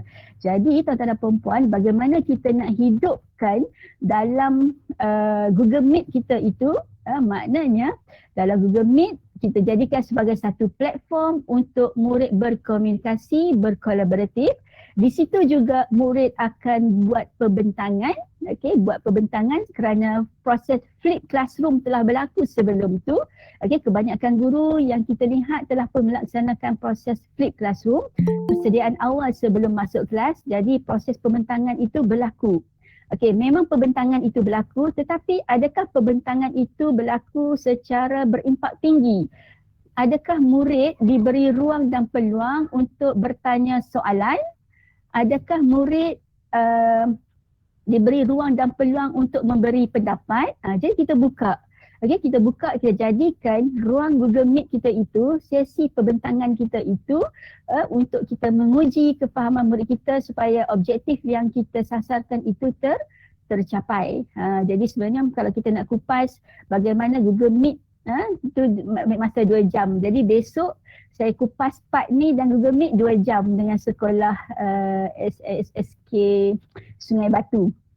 Jadi kita nak pastikan kita sebagai pendorong, kita galakkan murid kita tanya soalan kepada kita, tanya ada tak apa-apa soalan yang nak dikemukakan. Lepas tu daripada tu kita pula kata kumpulan A sedia satu soalan untuk kumpulan B jawab. Kumpulan C sedia satu soalan untuk kumpulan D jawab.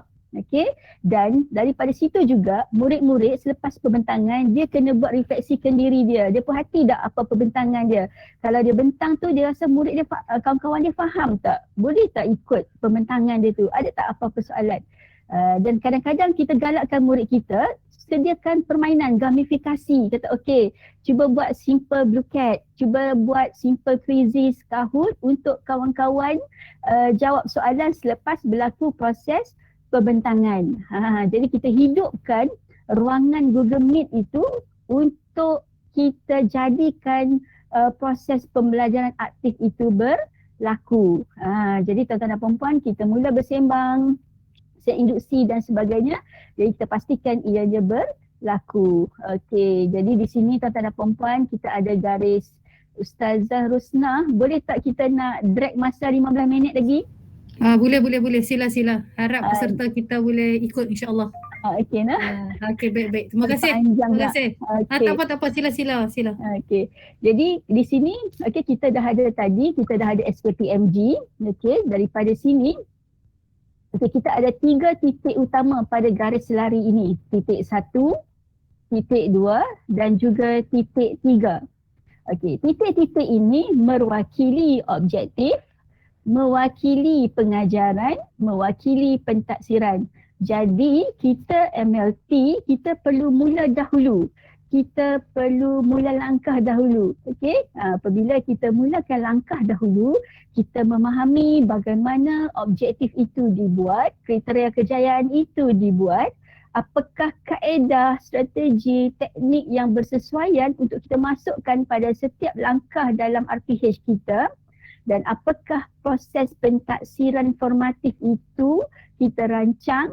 Jadi kita perlu selarikan objektif, pengajaran dan juga pentaksiran. Perlu bergerak selari supaya aktiviti yang kita buat, kaedah pentaksiran yang kita pilih sesuai dan selari dengan objektif. Itu yang saya maksudkan di sini.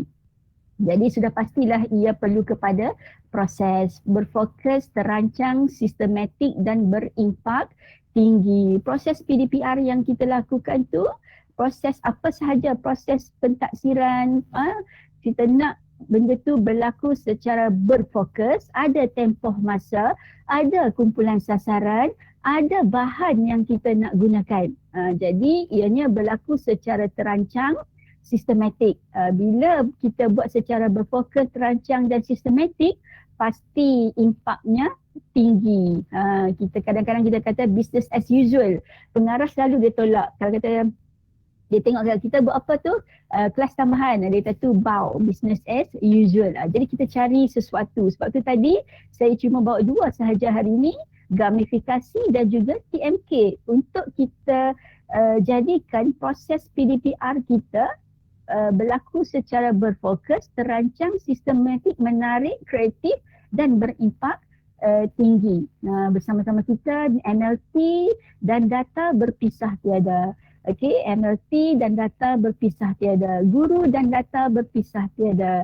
Kita hidupkan data yang ada, kita hidupkan data SKPMG, kita hidupkan data PBD, headcount, analisis item untuk kita mengorak langkah seterusnya.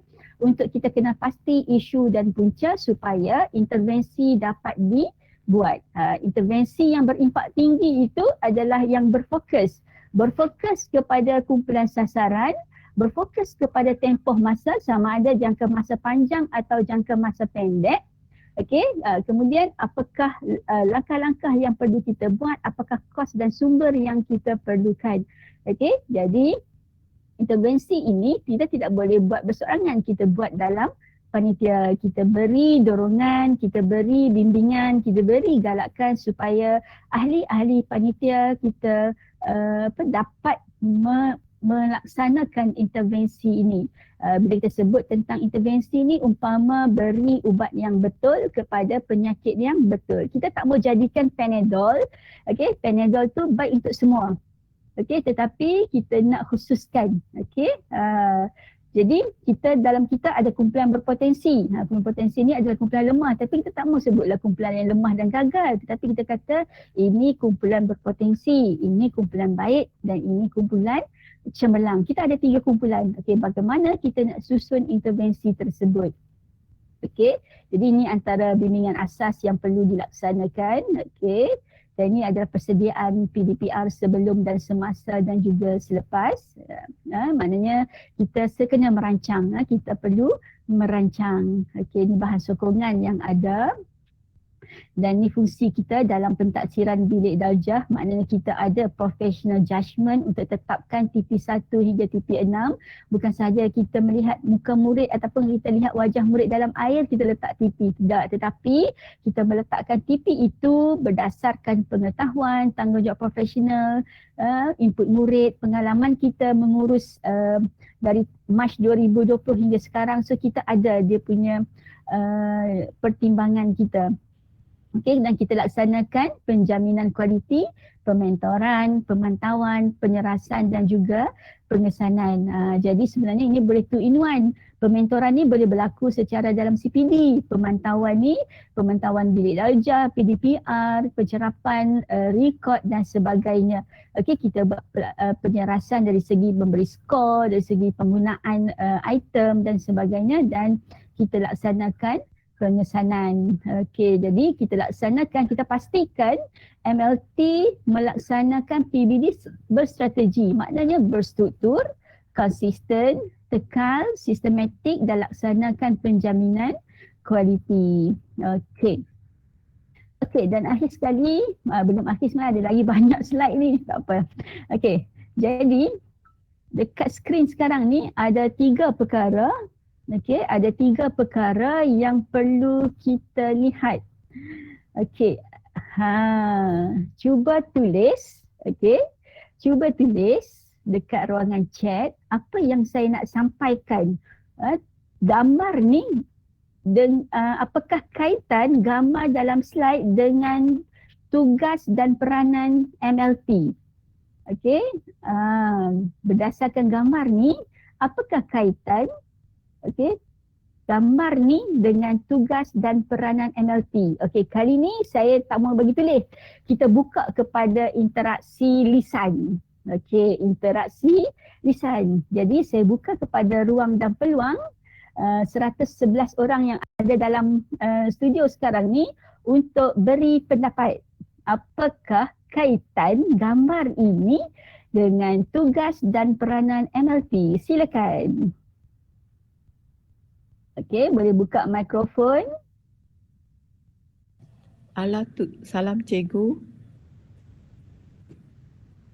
Salam cikgu. Ya, sila Saya Puan Poni, sila Puan. Silakan. Alat 7 PDP PDP kita. Halat 7. Okey, hala 7, betul. Okey, lagi saya buka lagi ruang untuk rakan-rakan guru memberi, berkongsi pendapat. Selamat pagi, selamat tengah hari. Setiap MLT kena ada target, kena ada perancangan di mana kita nak pergi, apa cara kita nak sampai destinasi. Betul, tahniah. Cikgu daripada sekolah mana? SMK Teluk Bahang. Oh, SMK Tuhan, tahniah. Okey, lagi saya buka lagi satu pendapat. Okey, boleh juga tulis di chat. Saudara Rusna kata hala 7. Okey. Boleh tulis lagi, boleh beri satu lagi pendapat. Silakan.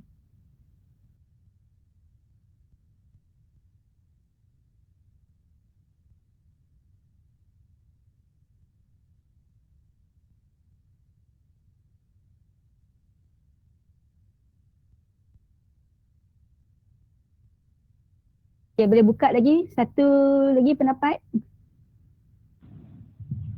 Assalamualaikum. Waalaikumsalam warahmatullahi wabarakatuh. Silakan. Baik, bagi pendapat saya, setiap MLT perlu ada hala 7, sasaran, target dan perlu ada data-data supaya tak tersalah sasaran dan menggunakan teknologi maklumat untuk mendapat impak yang lebih tinggi. Alhamdulillah, tahniah. Satu jawapan yang sangat baik. Okey. Jadi tuan-tuan dan puan-puan, kalau kita Ustazah Syifa lihat tu sekolah mana tu yang respon tadi tu? dia sekolah mana Cikgu Hafidah? SMK Raja Tun Uda. SMK Raja Tun Uda. Tahniah. Okey. Okey.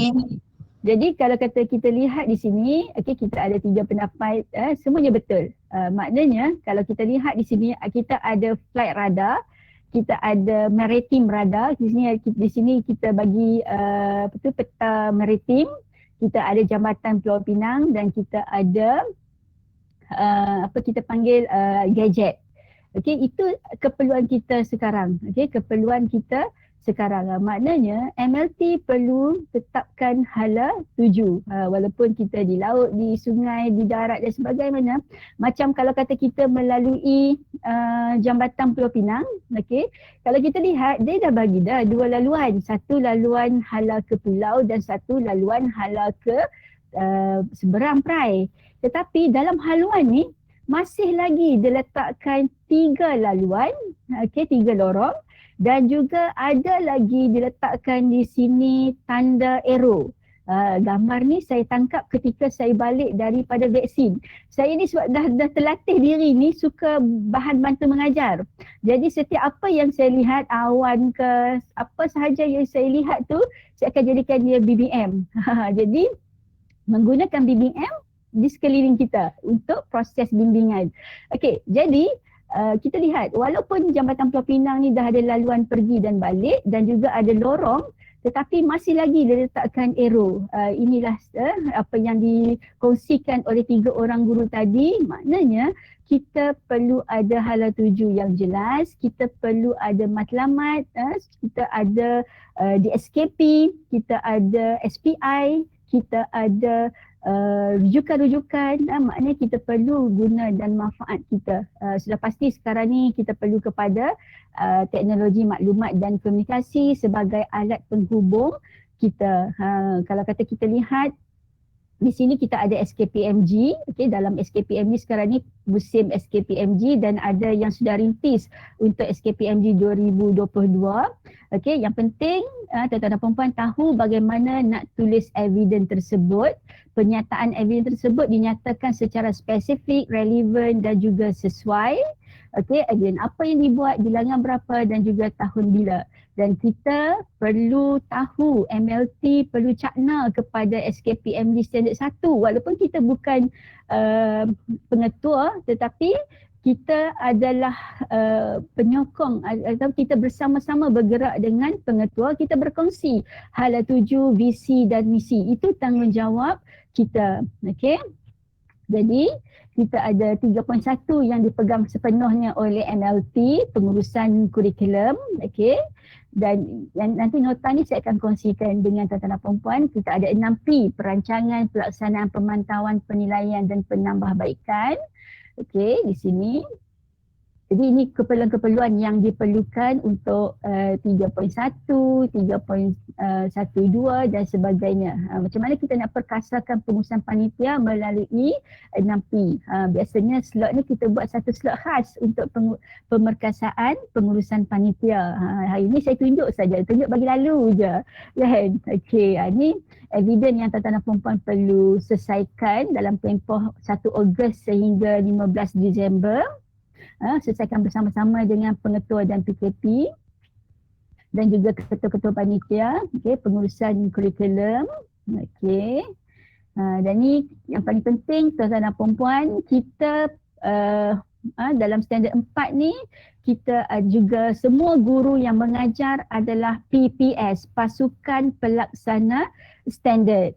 Kita semua okey, kita semua tidak terlari daripada kita adalah pasukan pelaksana standard 4 PDPC ni. Okey, proses pencerapan PDP dilaksanakan oleh pengetua, penekanan dan juga pihak-pihak yang dilantik termasuk tuan-tuan dan puan-puan guru kanan.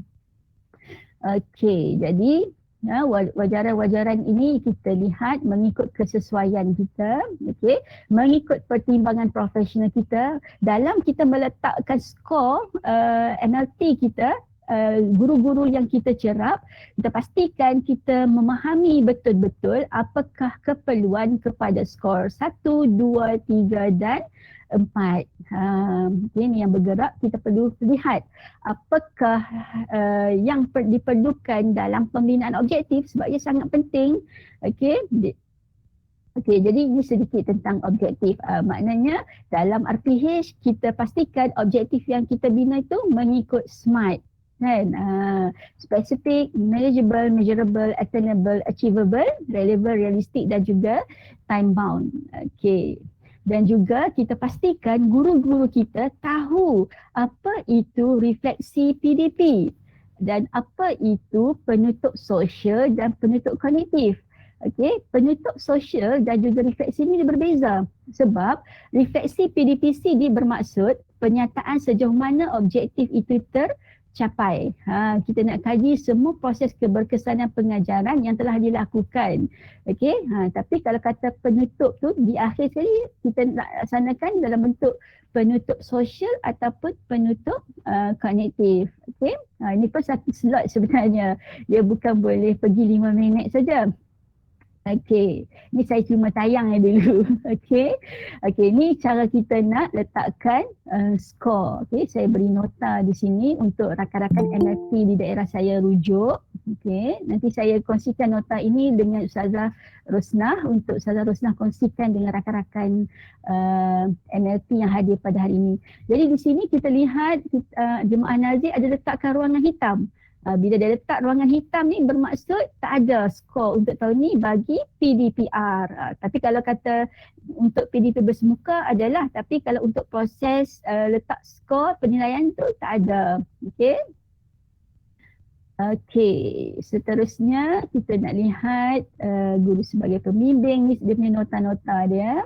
Okey, kenapa jemaah nazir meletakkan warna kuning? Ada sebab. Okey, sebabnya okey, sekali proses PDPR. Jadi bila PDPR, kalau tuan-tuan dan perempuan letak skor 4, itu ideal lah.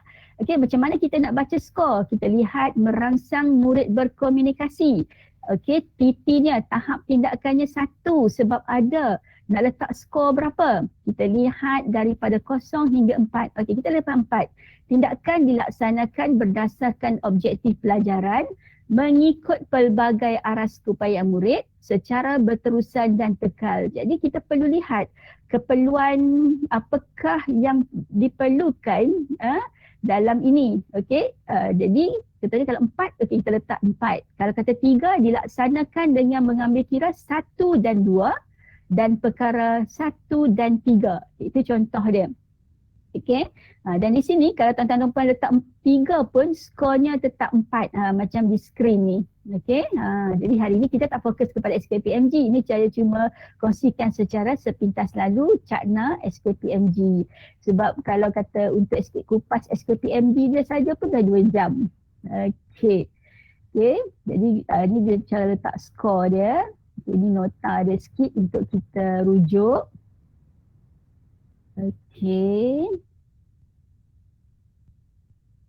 Tak apa, jangan risau, nanti nota ni saya akan kongsikan dengan tuan-tuan dan puan-puan melalui Ustazah Rosnah nanti. Okey. Nah, ini rumusan dia. Kita nak pastikan skor yang kita buat ni lebih baik, lebih daripada tahun lepas. Kalau tahun lepas contohnya kita dapat 85, 90, tahun ni kita nak dapat peningkatan sebab kita dah ada pengalaman. Kenapa kita perlu tingkatkan skor SKPMG tahun ini? Sebab kita dah ada pengalaman mengurus PDPR daripada Mac 2020. Jadi kita dah tahu apakah penambahbaikan yang perlu dibuat. Kita berbincang dengan guru-guru yang akan dijerap. Okey, apakah tajuk yang dipilih, apakah objektif yang dibuat itu diukur secara smart atau sebagainya, adakah kriteria kejayaan itu menepati, langkah-langkah yang diuruskan itu adakah mencapai hasrat objektif, kaedah pentaksiran yang dibuat itu adakah ianya bertepatan dengan objektif yang dibina. Jadi inilah yang kita perlu berbincang dengan guru-guru yang akan dicerap. Kita bincang sebelum dan selepas supaya ada penambahbaikan sebab kita nak jadikan SKPMG Standard 4 ni sebagai peningkatan kualiti pengajaran kita supaya tahun ini lebih baik daripada tahun sebelum. Okey, sebab kita semua profesional jadi kita sentiasa perlu ada peningkatan kendiri dan sudah pasti aspek kelima kemenjadian murid juga sangat perlu ditimbang, perlu diambil tahu juga. Okey, kita pun ada kaitan dengan standard 5 kemenjadian murid sebab kita ada untuk grade purata SPM dan juga kita ada kemenjadian sasah murid dan sebagainya. Kita ada kemenjadian murid dalam kurikulum. So, kita terlibat semua. Okey, jadi dan akhir sekali sebagai rumusan 1 minit. Okey, kalau kita lihat di skrin ni, gambar apa ni tuan-tuan dan puan-puan? Boleh respon, buka mikrofon. Apa Tupperware. Gambar Tupperware. Ni mesti ejen Tupperware. Betul. Okey, Tupperware. Pasal apa saya buat analogi Tupperware? Tak ni, hari ni saya tak bawa analogi kecap udang. Okey, yang kedua. Gambar apa? Mesti cikgu. Motor. Motor. Kan? Nak pilih sama ada Yamaha ataupun Honda. Saya naik motor je PPD Barat Daya, best apa. 41 km lalu ke jambatan ambil angin. Kan kita ada lagi pilihan vitamin C. Suplemen. Okey, kat zaman sekarang ni kan. Jadi apa yang kita gambar 3 gambar yang saya bawa ni, okey, kalau kata kita menjual produk-produk ini ataupun kita sebagai pengguna untuk kita memilih, sudah pasti kita akan lihat menarik, okey, memenuhi keperluan kita. Okey, dan kita ada kuasa untuk membeli, kuasa untuk memilih dan kita ada sebab kenapa kita pilih Tupperware, kita tak pilih hal lain-lain kan.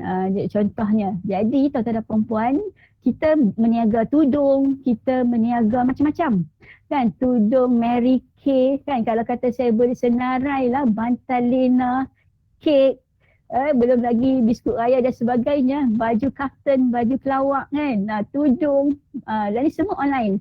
Jadi kita apabila kita nak melaksanakan proses menjual, mempromosi produk kita, samalah juga macam kita nak jual kita punya produk kita PDPR kita nak panggil PDPR kita bagi menarik.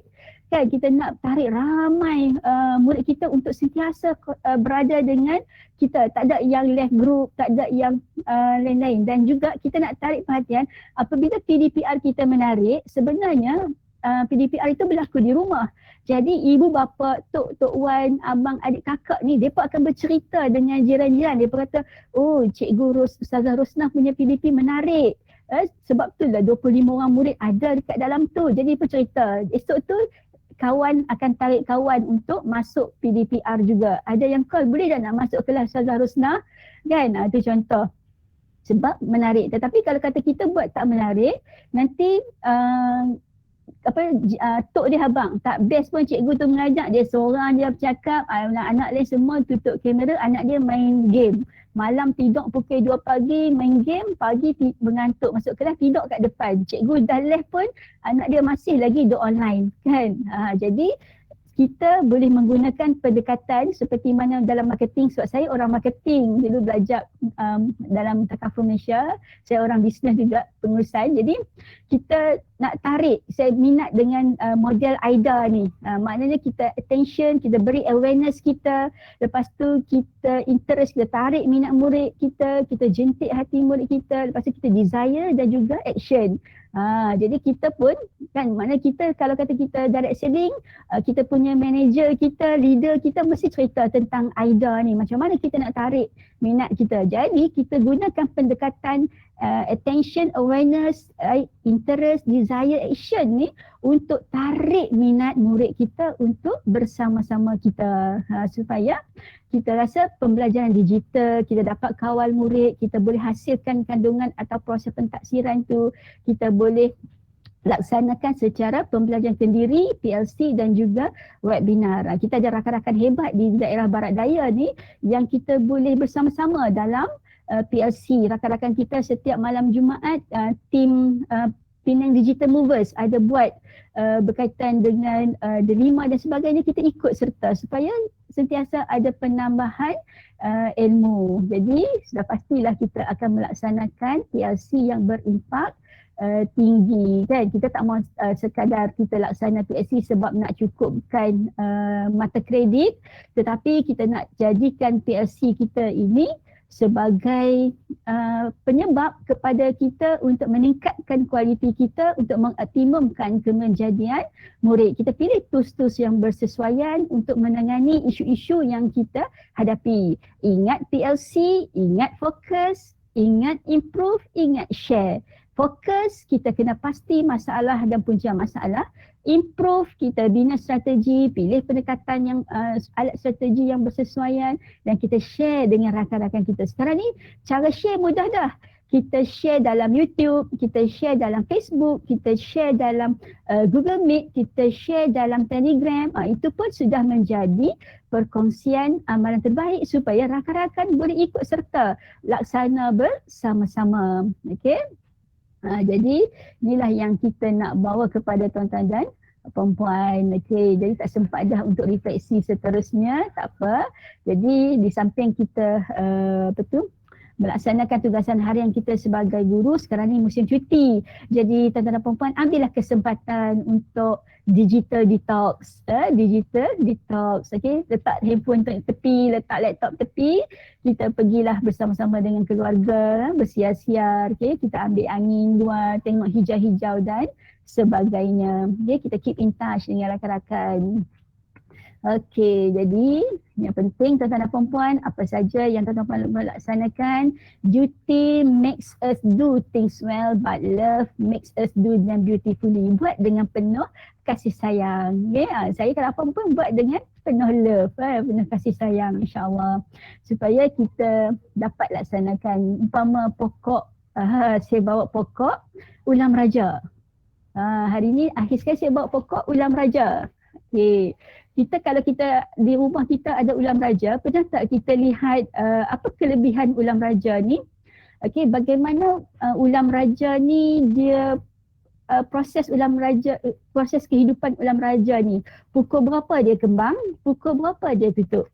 Sebenarnya kalau kita ambil yang tutup ni, dia lebih memberi waktu kembang ni, kita kena pasti pucuk yang kembang, dan selepas asar tu dia akan pucuk yang macam ni. Okey, pucuk ni lah yang kita sesuai petik ni yang waktu pagi ni. Okey, ketika dia kembang ni lah yang memberi zat yang banyak. Kita kena cari sebab apa kita tutup. Jadi macam itulah fungsi kita, peranan kita sebagai MLT. Okey, umpama ulam raja yang memberi manfaat kepada semua. Okey, ada masa kita buka, ada masa kita tutup. Kenapa kita tutup? Umpama kita bermain layang-layang. Kita MLT, kita guru kanan, kita, ketua panitia, kita ada orang bawah kita ada guru-guru di bawah kita. Setiap guru itu berbeza latar belakang, berbeza emosi, berbeza segalanya. Okey, jadi nak cari persamaan kita, kebersamaan kita dalam PRC, dalam CPD, dalam perbincangan, dalam Telegram, dalam WhatsApp dan sebagainya. Okey, tapi kita buat umpama menarik benang dalam tepung supaya tak bertaburan. Kita macam kita main layang-layang. Ada masa kita lepas, ada masa kita tarik teraju perlahan. Semua hati perlu dijaga sebab kita semua ada masing-masing ada kekuatan dan kelemahan. Jadi kekuatan dan kelemahan itu kita guna bersama-sama. Guru kreatif, murid termotivasi, insya-Allah. Okay, jadi yang baik itu datang daripada Allah, yang lemah itu datang daripada kelemahan saya sendiri. Okay, saya ucapkan terima kasih banyak-banyak kepada seluruh warga sidang Google Meet pada hari ini, terutamanya Ustazah Rosnah daripada SMK Bayi Lepas, pengetua-pengetua, guru-guru penungkangan pentadbiran dan semua yang ada di sini. Okey, guru-guru kanan, guru ketua-ketua panitia. Okey, semoga ukhuwah kita berkekalan insya-Allah. Jadi saya mohon jutaan kemaafan kerana ambil masa 23 minit tambahan daripada masa yang ditetapkan. Saya mohon maaf dan nota ini akan saya kongsikan. Terima kasih. Yang baik itu datang daripada Allah, yang lemah itu datang daripada kelemahan saya sendiri. Sekian, wabillahi taufiq wa hidayah. Wassalamualaikum warahmatullahi wabarakatuh. Terima kasih. Waalaikumsalam warahmatullahi wabarakatuh. Jutaan terima kasih diucapkan kepada Puan Nur Syifa di atas perkongsian yang hebat dan sangat bermanfaat itu tadi. Saya buka sesi soal dan jawab sekiranya para peserta mempunyai sebarang soalan kepada penceramah.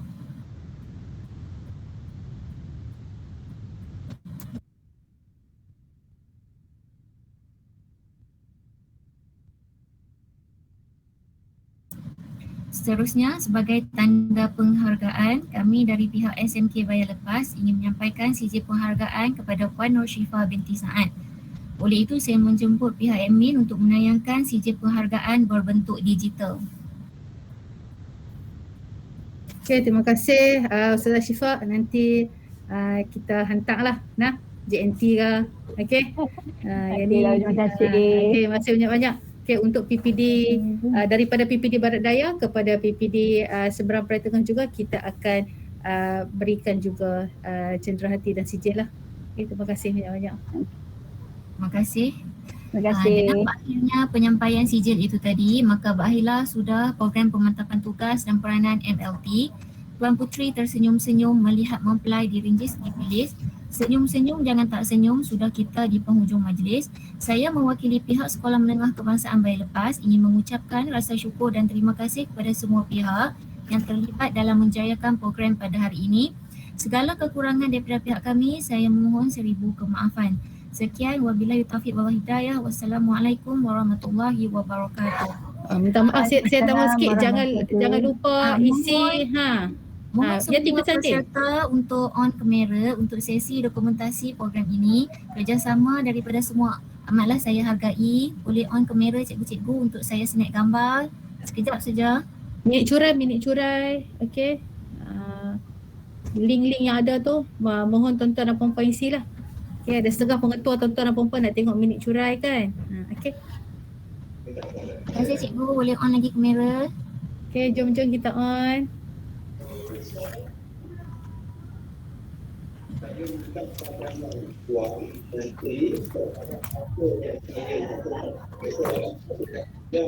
Stop check sat kot no.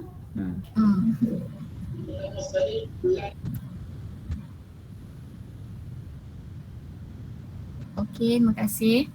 Mohon semua peserta untuk mengisi link pendaftaran yang telah diberi, link minit curai dan juga link borang soal selidik program ini.